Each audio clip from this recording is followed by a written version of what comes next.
Well, Branko, it's such an honor to have you here. We met, a while ago at Oxford, while you were at All Souls. I was at Kellogg doing development economics, and I remember back then that industrial policy was sort of the most unpopular subject in Mm. development economics. Tariffs were something that's never going to happen. Everybody wanted to work in big global consultancies, or I guess big international organizations such as the World Bank, where you spent most of your career. So, and yeah, and it seems that the world is a bit different now. Yes, it is. It is very different now. Actually, Sergeant, it's good that you mentioned that because it requires a certain effort, mental effort, to think about the past and to think actually, uh, honestly, about the opinions that we not only we entertained, but what we believed, of course, that were commonsensical. You mentioned several of them. For example, the industrial policies, trade blocks, economic sanctions, uh, high tariff rates. It was just all considered a part of some kind of past history that would never come back, and moreover, that actually made no sense. And consequently, the sort of neoliberal globalization was not even an ideology. And I think it's very important. Of course, we know it's an ideology, and we write about that, and we dissect it, and we go back to where it actually started. But people at that time, or at least people whom I knew and whom you mentioned actually Oxford, international schools, international organizations, think tanks, universities, they believe that essentially they are living in an ideology that is basically common sense. It's like the air that you breathe. You don't think very much about the air. So that was, I think, the feeling at the time that you very sort of nicely summarized. Yeah, and I think what's also really funny is that I think for a lot of people, I mean, even you would say on the sort of Trumpian right, one of the things that sort of red pilled them, to use the Twitter speak, is actually looking into development economics. I mean, a lot of people list the Confessions of Economic Hitman, the Globalization is Discontents, Kicking Away the Ladder by Ha-Joon Chang, and in a way, I think it's sort of, and maybe our experiences being from, I guess, Serbia, kind of did really show that maybe this system wasn't precisely so commonsensical after all, and that it was indeed like a very fraught one. Absolutely. The three books that you mentioned, all three actually, I know them. And for example, Stiglitz's book was absolutely excellent book. Stiglitz was, let me just sort of make a small personal observation. Stiglitz was the head of the research department when I was there. He was there briefly, about, I think, 2 or 3 years. Uh, and he was kind of an oddity because he did actually speak against the prevalent ideology, prevalent wisdom at that time. He was ignored, but it did create problems because if the head of research speaks in one language where he actually questions privatization, deregulation, actually supports capital controls that were introduced by Malaysia during the Asian financial crisis, then the operational departments of the World Bank and the IMF really have a problem. Actually, they cannot cancel him. They cannot totally ignore him. They would ignore them in really not doing what he wanted. But, he was still a presence there. But my own experience, and I actually noticed quite a few other people, it was more Russia. I was working on Russia in the early 1990s. Yugoslavia and Serbia were different because the situation was different in the sense that the country was collapsing already from the late 1980s, and the political and ethnic issues were predominant. Russia was not at war. Russia was a peaceful country. Russia sort of basically, to a large extent because of Yeltsin seceded from the Soviet Union, wanted to create a new Russia, democratic Russia, neoliberal Russia, very capitalist Russia. And then you notice, and I actually was only in large cities in Russia where the situation is better. Well, you notice in the 1990s, it was a collapsed state. It was a failed state. It was a total disorder. It was a state that actually did not function. You had essentially the mafia bosses belonging to different powerful oligarchs who fought gun battles in the streets. And then you read what the people would write in the news or in the articles, and they would speak about this sort of beautiful flourishment of democracy, and then they would mention there was a chaotic situation. But it's like calling the Great Depression chaotic situation. It's not a chaotic situation. It's actually people lost 30% or 40% of their income. They have nothing to eat. It's not chaotic. It's just way beyond that. So for me, that was kind of a big wake-up call. Yeah, and I think, I mean, obviously it's sort of, the hindsight is 2020, as they say.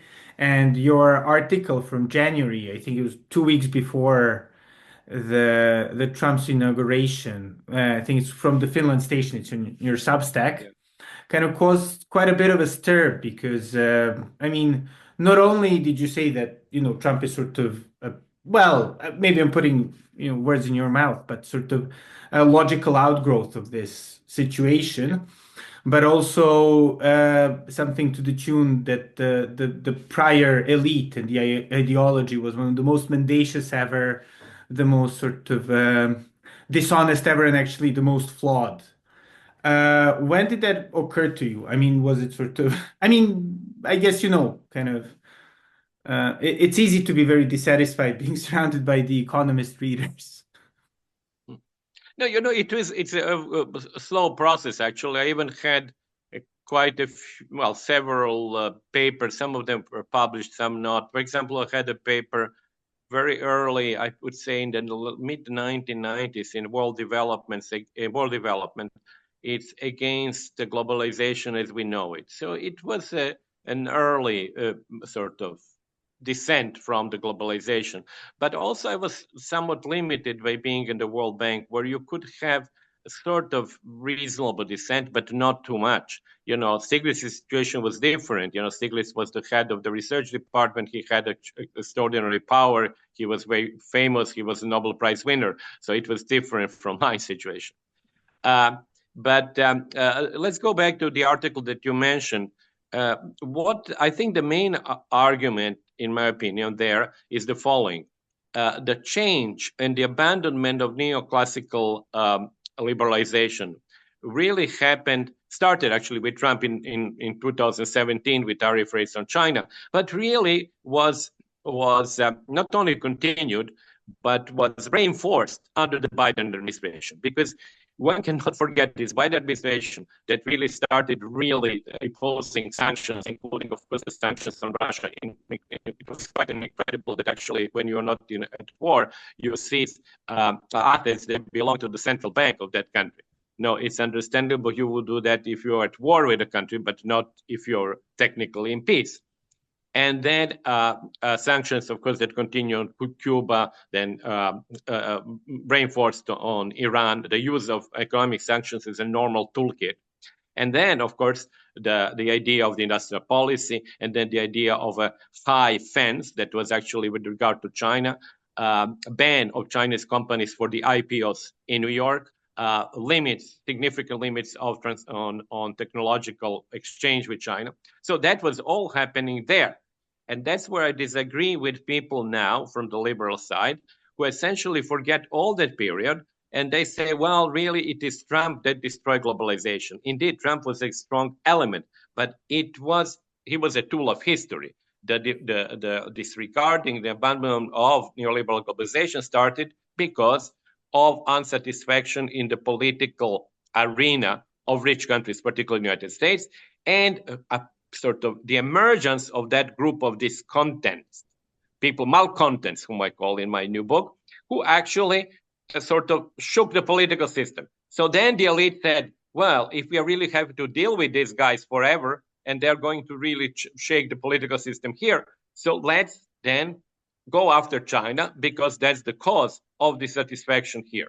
So that was, I think, the turning point. And they don't want to acknowledge that, and that's where my disagreement comes. Yeah, and I mean, and in a lot of ways, I'm not sure. Maybe you were more, I guess, if, well, I guess a better predictor of what Trump was going to do. But it seems that even for those who sort of expected him to make quite radical changes, I think few expected the changes to be as radical and as quickly. And obviously with the impact of tariffs on the global stock market last week, and then also just the actual embrace of even harder protectionism. Do you think that, I mean, did you expect that, or do you think it's sort of No, a more let extreme me put it option? like that. We have to distinguish between, I believe, uh, certain historical movements, and I'll come to that in a certain minute, and the tools of these movements. Obviously, this is like, the eternal question of the role of the individual in history. So, yes, indeed, individuals do matter, and the history is not exactly the same without them. So take Gorbachev. Did Gorbachev matter? Yes, it mattered greatly. But did Gorbachev come because the Soviet Union, and actually the reforms, because the Soviet Union was in deep trouble economically, politically, socially, and in international politics? Yes. So you cannot really disengage the two. Likewise, in the case of Trump came to power because we were saying 77 million people thought really were not content with the way that globalization, deindustrialization, and the power of the elite in the United States was happening. Now, it happened to be Trump who actually benefited from that, that was able to to some extent, focus on his own persona all that discontent, but it could have been somebody else. So one should not really suffer, as people call it, the Trump derangement syndrome. Everything explained by Trump. So that's where, of course, I would like to distinguish between the role of the individual and the impersonal forces, which are very strong. And on that, let me just say one thing. The problem that I believe that liberals, like dogmatic Marxists in the past, had is the following. They have a sort of Whiggish view of history, where actually history moves linearly in the direction that they like. And when it does like that in 1990s, they say, well, that's normal. These are historical forces. Is excellent. Whenever it does not, they do not think of historical forces that also generated Trump. They think of individuals. So it's only some bad individuals who actually derail that historical force. And that's always, it's being always repeated.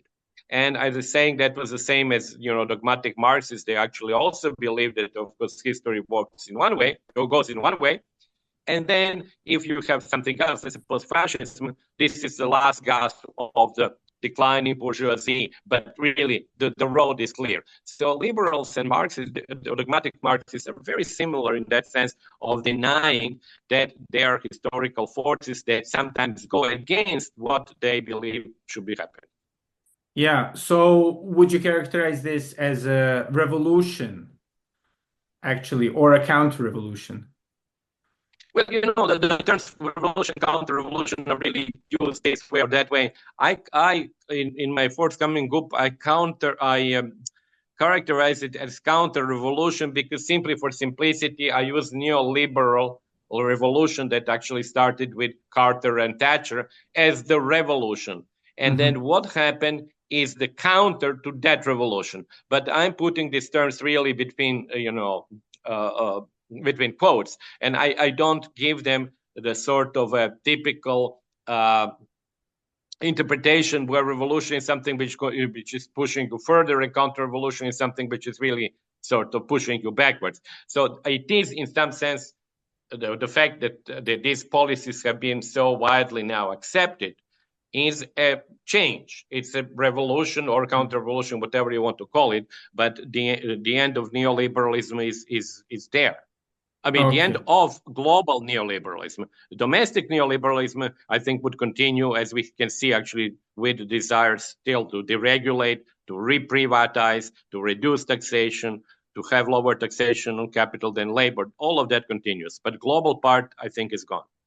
Yeah, yeah, and I mean, as somebody who spent, I guess, the sort of pinnacle years of his career during this sort of global neoliberal system, I mean, what is your feeling about this? Does it fill you with dread? Does it fill you with a sense of opportunity? No, the pinnacle years actually were afterwards because I think my last probably about 12, 13 years when I left the World Bank were much better than the years before. Okay. So And they're I'm, getting even better, right? well, we'll see that. Hopefully. But, it is, I'm, I'm quite satisfied that that actually the costs of global neoliberalism became known and that there is a rejection. However, the grounds for that rejection are, for me, something that I'm not happy about. And let me explain. Neoliberal globalization is rejected essentially because it does not work to the interest of the West and especially of the elite that actually did pretty well, but because of the insurgency among the people, essentially it became afraid that they might actually lose power. So that's the reason why it stopped. However, globalization worked really well for countries in Asia, poor countries like India, Vietnam, Thailand, obviously China, Indonesia, and so forth. And that globalization first changed the power relationships in the world by bringing really Asia more or less back to where it was before the Industrial Revolution with respect to Europe, reduced global poverty, reduced global inequality, and made the world more equal. So that's where we have this problem. We have the problem that I think globalization worked for, especially for Asia, extremely well, and that's why it is supported. Actually, Vietnam has the highest support for globalization of any country in the world when you do polls. But it's being rejected for entirely different reasons, which I was saying, domestic reasons in the rich countries. So that's where is this, how should I say, ambivalent feeling comes in. As I've said, I was never a great fan, but as globalization progressed and as we saw what it is actually achieved in Asia, my opinion did change as well. I saw really the good sides of globalization. Indeed. And yeah, and in a sense, I think especially I was sort of finishing university at the time of Occupy Wall Street and this sort of left or even some would say socialist sort of movement in the US with sort of hopes of having Bernie Sanders as this hope. And then somehow, Jacobin and all these guys. And then in the end, it turned out to be the right that sort of ended it and that sort of took the message. And today, actually, you were writing quite a bit about the left's reaction to the turmoil in the stock market. I mean, why do you think the left kind of lost the ball on this popular sentiment in the West? You're right, actually, on that. It is. I mean, it's again all this cunning of history, as I think Hegel said. It's actually that it was the right that kind of ended globalization for the reasons that I already mentioned. Because I think the elites were basically, it's not only Trump, it's actually the elite, democratic elites, and also Republican elites were really afraid that they got used to essentially having all that segment of the dissatisfied American population every 4 years vote for them. But they never thought that they would become so powerful that they would actually have their own candidate win. So that was and they were very much, as you know, concentrated on the left wing, on the stopping Bernie and stopping Elizabeth Warren, and they didn't pay attention to Trump. It's really, what they say in politics, that actually being underestimated is the greatest asset. And he was underestimated from the very beginning. But on the stock market, well, I will write a little bit more about that, but I thought of this in the last few days. It's a little bit there is a little bit of a paradoxical situation. When the stock market was going up, and you remember, like, for example, during COVID, when Musk made billions and billions and everybody else, there was a huge outcry on the left. Look, wealth inequality is increasing. The wealthy guys get richer. We have to tax them. There was also a proposal that to tax everybody who has more than 1 billion, 100%. So everything. If you have 10 billion, we take 9 from you. Okay, makes sense from the left point of view. That makes sense. Okay, what do we have now? We have suddenly stock market collapse. Who is losing proportionately more? It's exactly people like Musk and other guys. So then you say, well, but that should be good for equality. So why are we taking an a priori negative view towards that? There is a little bit of a tension there. Of course, people say, oh, because the stock market actually reflects other things. People who lose money, then they are not going to invest, so there will be unemployment. But then you say, well, but if you want to tax them 100%, they're also losing money. So maybe they would not be happy then, and maybe they would not invest then, and there will be unemployment then. So that was my point, and I will probably write more about that. I think it's kind of bizarre that the left has become has created a fetish of the stock market. Uh, so people talk about transcending capitalism, but they cannot accept transcending uh, privately owned, obviously privately owned, because these are people who are private billionaires. A stock market is kind of bizarre. What kind of socialism are we talking about if we cannot imagine the world without a stock market? Yeah, I mean, yeah, and it seems that this whole ruckus is really, going to change this professional managerial class, and amongst others, obviously, universities, international organizations. I mean, basically, people like ourselves are going to lose jobs and have it very difficult in the coming days. How do you foresee that? Do you think there will be place for multilateralism and Bretton Woods-like institutions in the new Yeah, let me, world? the issue of PMC, it's interesting one. My new book is coming in November, Penguins. It's called The Great Global Transformation. Obviously, Polanyi title Yeah. with an extra word, global. And I spent the whole chapter on discussing the U.S. elite empirically. I've done some work on that I don't want to go over that, and uh, go over the data and what happened at the top. Uh, I'm not talking about top 1/10 of 1%. I'm talking about the affluent people who are at the very top 5 to 10% of the Americans, and the fact that they are actually now both rich in terms of capital income and laboring. And then I also look at some right-wing publications that use PMC, professional managerial class. My problem with them, it goes back to James Burnham. He was, I think, the first one who actually talked about managerial class. And actually, his book is very interesting and worthwhile reading. I read parts of it many years ago. Actually, at studies in Belgrade, he was very often mentioned because he was a Marxist then. He became Yeah, he neoconservative was a later. Trotskyite, yeah, and then switched. He was a Trotskyist, exactly. He was a Trotskyist, then he became neoconservative later. The book is totally Marxist, actually. But he roots PMC, he calls it managerial class, in the process of production. The problem with these right-wing ideologies that I've read, 2 or 3 of them, I don't know them well, but they root it really in the system of knowledge production.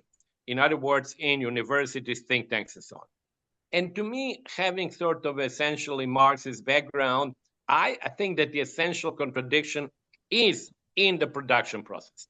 Now, why they don't explain to me why is the now the main contradiction at universities, because there must be some interest. So that part of this PMC to me remains a little bit like up in the air, is in what Marxists used to call superstructure, not in the infrastructure. And that's where I'm not very happy with it. However, I think the attempts to kind of clean up the government, the purge of the government, is basically driven by the belief that these guys are liberals. And then if we want really to do something serious, it's not sufficient just to have the president. It's what is needed is actually to change entirely the structure of these people. It's a little bit like cultural evolution. You basically Yeah, purge everybody you don't like and you put somebody else new.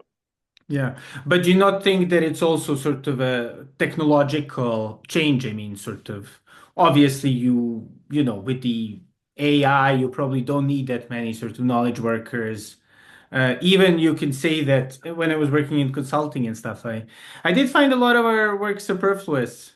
And Graeber, and there's a lot of critique from the left, right? David Graeber with his bullshit jobs, and actually Ehrenreichs. were from the left, and they actually coined the PMC. So you don't think it's just a sort of a class that has sort of killed itself through super managing its the world? It's a good point, Richard. I did not actually think of this. I cannot tell you. This is a new world in the sense that we don't know what would be the effects of artificial intelligence. It could be that it's a class that might become to some extent superfluous if you believe that many of the jobs would be done by, I mean, by artificial intelligence, which actually, after all, is simply a technological change of a kind that we have seen in the past. So it's not the first Yeah, time that we have a technological change. It could be maybe the first time that we see that change affecting really knowledge workers, because in the past it was generally manual labor that was replaced by robots or machines and so on. So to be quite honest, I haven't thought of that. It could be that actually many things could be done differently. I have to tell you, however, on a totally personal level, maybe because of my age too, I really, whenever I want, let me give you the example of applying for the British visa. I would much rather apply and speak to a British custom official or immigration guy than going through the loops of their artificial intelligence and endless filling of the forms where you actually have no idea if anybody ever has even seen this form. So there are some drawbacks to that. On the other hand, sometimes when you pay your bill and you pay it through the artificial intelligence person, it's really very, very simple. The company doesn't cost anything to the company and the job is done. yeah. And in addition to your book that's coming out in November, there's also World Under Capitalism, which is coming in less than a month. So True. is it sort of your collected writing so far, or That's very nice that you mentioned. The world under capitalism is a selection of the short essays. Some of them I published in some couple of them in maybe more a couple of them in different papers, then different magazines, then many blogs, and then Substacks, because this is actually going back before I started doing Substack, and I selected about 100, I think maybe 30 of them, and put them into different categories. And Polity Press was actually the idea came from them. So I'm very happy to have done that. And each of them has a date when it was published, and not a word has been changed. So only there was English editing, where I made some English mistakes, and I, like yeah, all Slavic people, we have trouble with articles, definite and definite articles, so that was corrected. But other than that, I just didn't want to make any change. In other words, you predict something, you say something happens. Well, sometimes you're wrong, and it should be there the way it was written.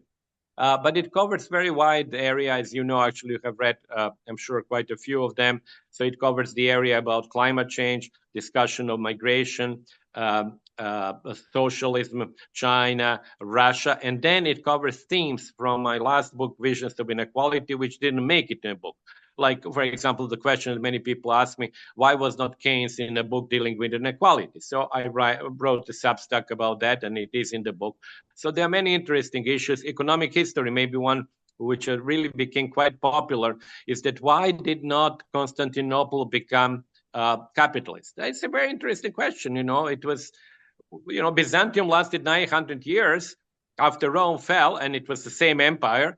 And why didn't it become capitalist? If Rome was capitalist, how come that Constantinople was not? So they're interesting topics. yeah. And one of your more recent essays was about how a lot of sort of very popular literature from the past 20, 30 years, Yeah. some of which, was not exactly just sort of airport literature, will probably be No. forgotten now, and with sort of maybe exceptions of Fukuyama and obviously the counterexample of Machiavelli, who has sort of become a term in himself. And have there been, apart from obviously your global inequality blog and Substack and your writings, have there been any things that you think will pass the muster of time? Obviously, it's a very difficult thing to say, but from the past 20, 30 years, what would you recommend for people to read? It is very difficult. And what it occurred to me when I wrote this blog, actually it occurred to me that essentially when I read nowadays, many of the people who were quite well known, famous in some cases in the 1990s, early 2000s, everybody before 2006, basically. And they just keep on repeating themselves. And it's something like really like, why would you read it now? Because it really, honestly, the era is entirely it's a different era now. Why would you read this stuff? Because it makes no sense today. Things have really changed significantly.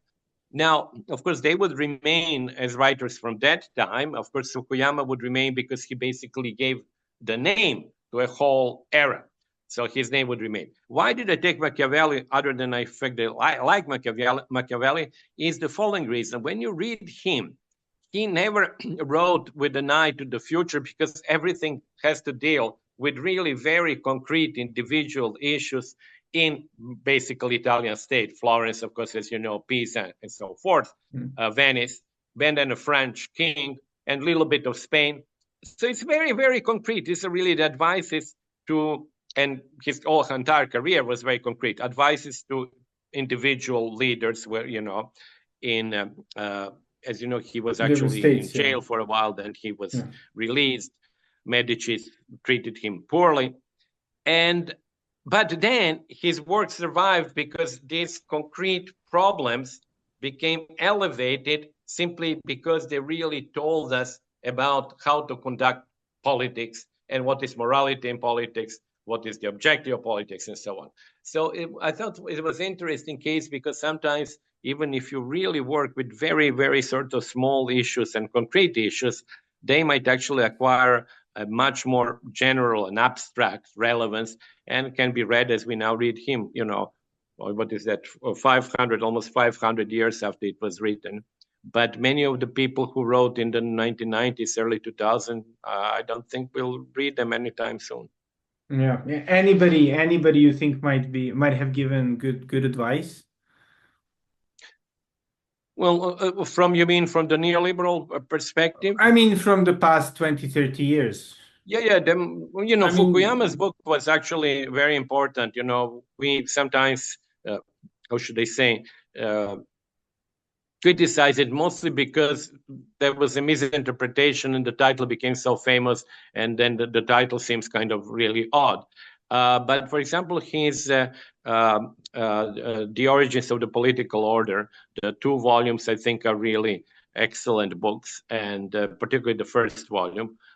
So there are, of course, works like his. There is, and then other. I mean, people whom I like is, but they're more recent. Maybe Samuel Moyn, who actually had an excellent, precisely review of neoliberalism and goes back to the new international economic order and then explains how things have changed ideologically. Queen Slobodian, who you have actually several times reviewed a couple of his books, similar topic. There is a great author actually. Just these are mostly sort of ideological and empirical. Fritz Bartels, The Broken Promises. It's also the same period which actually led to the neoliberal evolution of Reagan and Thatcher, comparing them with exactly why socialist countries, particularly Poland, were not able to sort of solve the crisis. In other words, if you look at actually England at that time, 1980, and Poland, they are very similar. Trade unions are in fight with the government. Governments actually are weak, having no legitimacy. They are unable to solve the crisis which came with the increase of price, quadrupling of the oil prices, stagnation of income. Well, in one case, they solved the crisis. In the other case, the regimes fell. And that yeah, was then the question is actually why it happened. And that's the answer. yeah. And then Of being course, con other books, for example, Isabella Weber on China. It's a very important book. So, there are many books, but I would rather see them as the books of the 2000s that were looking back to that period which just preceded it, rather than yeah, the books necessarily written in the 1990s. of course. And as Hegel famously said about the all of Yes. Minerva, obviously. And being conscious of your time, and I'm actually calling you from Pirot, which is a city that, for international audience, used to be a sort of industrial powerhouse that went through decline, Right. and then sort of managed to In get a textiles. bit better. Yeah, yeah. There are no more textiles, but there are tires. And, despite the fact that everybody was sort of very enthused about selling the local, very famous food produce, it turned out that it's not that good of a deal as opposed to big industry, because obviously, unlike industry, does not employ thousands of people. Do you then maybe expect, in the Rust Belt or wherever in the US to have this reindustrialization, little factories with Honestly, I people doubt working? it. Many people actually doubt it. They say, it's very hard to turn clock back. Uh, and generally speaking, industrial products, of course, have become less important. As you look, for example, at national accounts, you had in the past, as you know, agriculture that used to be the dominant sector.